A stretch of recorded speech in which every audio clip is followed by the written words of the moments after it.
Okay, so I just got back from seeing Star Wars Episode 7, The Force Awakens. And man, what a great movie. First off, I'd like to say, people who are posting on the internet with your crazy theories, you were wrong.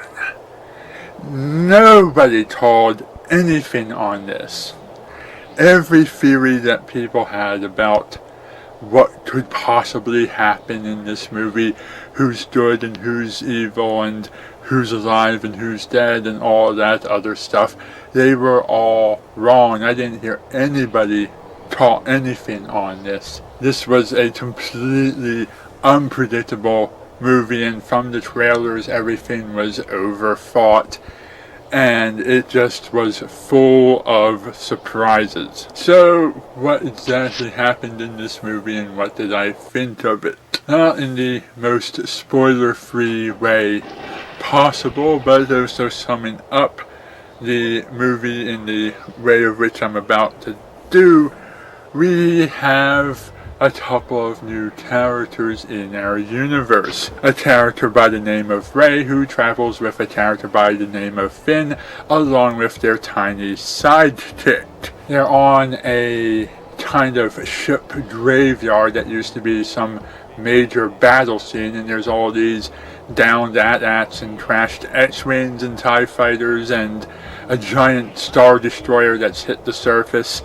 And there's all this scrap metal lying around, and people on the planet scavenge through the parts of the ships to exchange for food and other goods as their way of surviving. And then the remnants of the Empire, that last little faction that's still loyal to the Empire and wants to continue fighting against the Republic and the Resistance, comes to the planet looking for the characters and sends them running away onto their adventure. The characters quite literally stumble upon the Millennium Falcon, and from this point on, it's time to bring back the original Star Wars cast, each in their own special time. So we get to see an aging Harrison Ford reunite with his family as he tries to follow a map to discover the location of something special that will bestow knowledge upon the heroes, but the enemy also wants where the map leads, and there's a big race to see who's going to obtain this map. Well, all the while we have to worry about a giant weapon that is powerful enough to not destroy just one planet, but several planets in a single shot.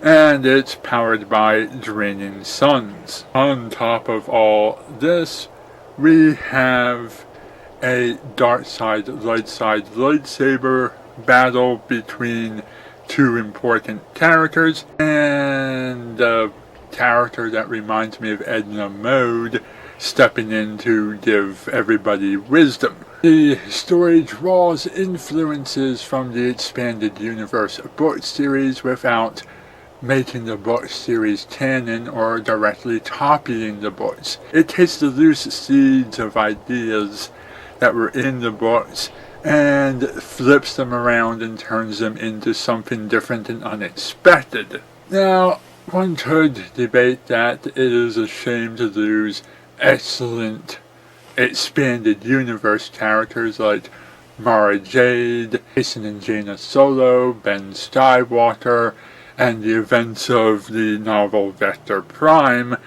to Disney's reboot, just tossing out book continuity. But in the long run, it's actually good that they decided to go with an original story as opposed to just copying what was in books.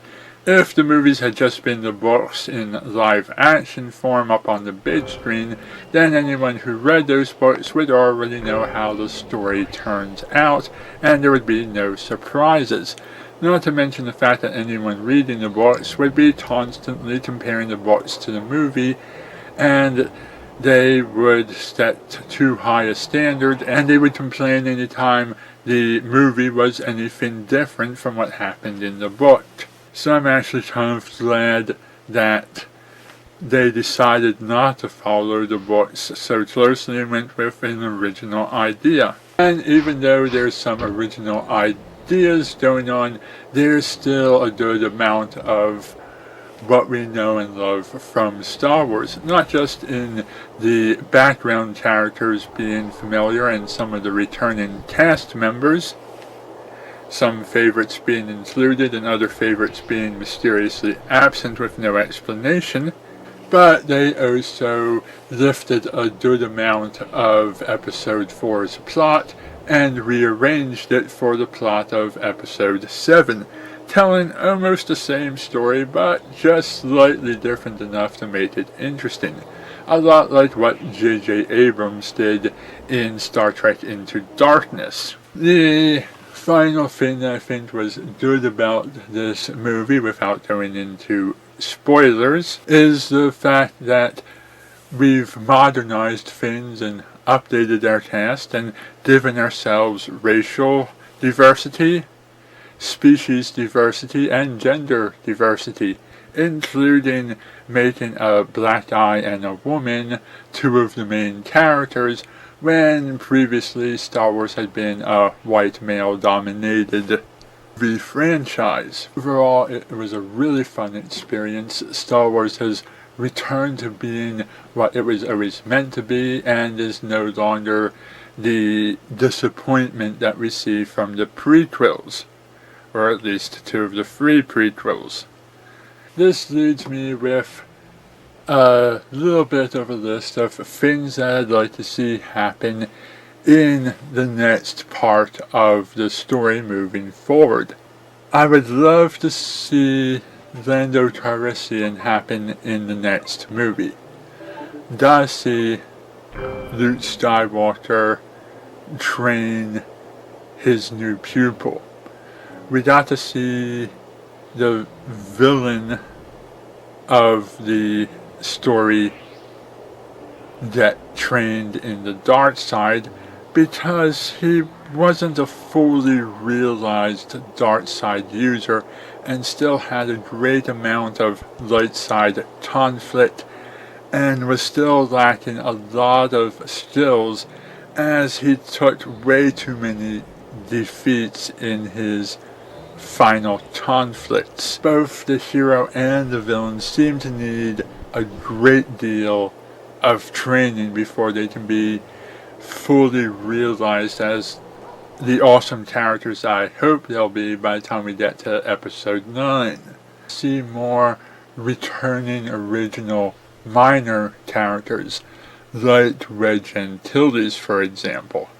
There's a great number of background Star Wars characters that didn't reappear in this movie, as well as a great number of characters who were released as toys who had little to no importance in the movie's goings-on. I do enjoy the fact that the movie takes us through brand new locations, but I would like to return to some of the old familiar locations. I would like to see the movie have character appearances or references to characters from the Star Wars Rebels TV series. To find more out about what happened between Return of the Jedi and The Force Awakens, because there's a lot of backstory that is being hinted at but not being told, deliberately being withheld from the audience, and I want to hear some of those stories